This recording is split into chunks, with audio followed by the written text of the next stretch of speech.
This is how a professional artist turns concepts into masterpieces. You sit back and draw. That's something most people think when it comes to creating art. Well, because it's just painting your thoughts onto the paper, yeah? Well, that's not how it really works in real life, or at least when it comes to creating a professional work of art.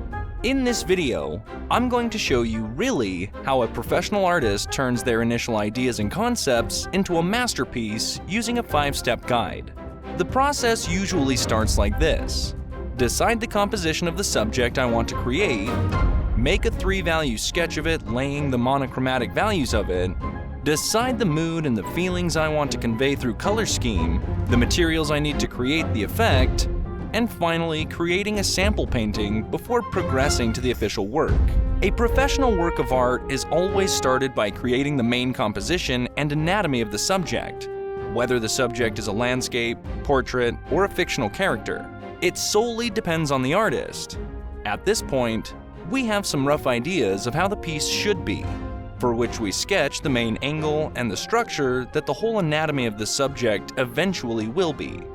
All professional artists keep some references with them in each process that would help them to lay all the necessary details needed in the artwork. After deciding the anatomy of the subject, we have to define a light source from where the light will be hitting the subject from. Lighting gives a painting structure, showing our eyes that there are objects and shapes to be seen. It is this structure that keeps our eyes interested and focused on the scene that we're looking at. Whether we realize it or not, how a piece of art is lit can greatly affect how our eyes perceive it. It is one of the main fundamentals of successful art and should never be overlooked by any artist. Once a light source is defined, you have to create a 3-value sketch. Most painters use some version of the value sketch early in the planning process to develop and test various arrangements of the main value masses, such as lights, midtones, and darks, to select one arrangement of the values to be used in the final painting. All you need for this is your sketchbook and a broad drawing medium, such as a 6B graphite pencil capable of making both gray and dark tones. You begin by squinting at your reference photo, which eliminates most of the distracting detail and small value changes. You'll notice that the white or light-valued areas stand out clearly, while the rest of your visual field is reduced to a mid-tone gray with darker sections. After you have made the 3-value sketch, you have to decide the aesthetic or the mood that your artwork will give through deciding the color scheme. When it comes to art, one of the most powerful tools we have at our disposal is to create a picture using symbolic colors. As artists, we're able to bring about certain responses in viewers to particular colors, and at the same time, send a message to viewers based on the color's symbolism. This message may be positive or negative, depending on the colors we use. Do not be fooled into thinking that it is only the primary colors that have particular meanings, or that there is only symbolism in colors that are saturated and vivid. A desaturated color palette is able to evoke just as many powerful emotions as bright colors are. At the same time, it would be unwise to think, because desaturated colors are quieter and muted, they will only generate an introspective and melancholic mood in viewers.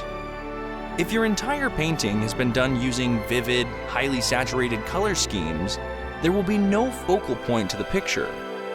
The focal point will seem as if it has been overshadowed by the surrounding colors, as each color fights to stand out more than the others. Not only will viewers of the painting have difficulty in knowing where to look, but the competing colors will also be jarring to the eye. Conversely, if your base colors comprise a dull color palette, you will have more control over your focal point and where you direct the eye to look. This is because your focal point, being composed primarily of unsaturated colors, might be surrounded by brighter, saturated colors, thus making the focal point stand out more. It is therefore much more effective to use brighter tones occasionally, combined with muted, desaturated tones. Depending on what environment and situation your subject is in, each color that you're using might totally shift the viewer's perspective. Something like blue usually represents solace and sadness, but if it is the color of the sky and the sea, so it is considered to symbolize openness and honesty. So, while choosing the ideal color palette for your subject, it's really important to understand how each color that you're choosing will impact the environment your subject lies in. There are many color schemes, techniques you can use to achieve a desired look, but I don't think we would be able to cover that in this video. So, you could drop a comment down if you want to know more about it. Anyways, after you have decided the color scheme, comes our second to last step, which is to decide the material to create the work. This step, to be honest, is the easiest step out of all 5 of this guide. Even though there's shit tons of materials available in the art market, you will always be able to create a professional work of art with the materials you're available with.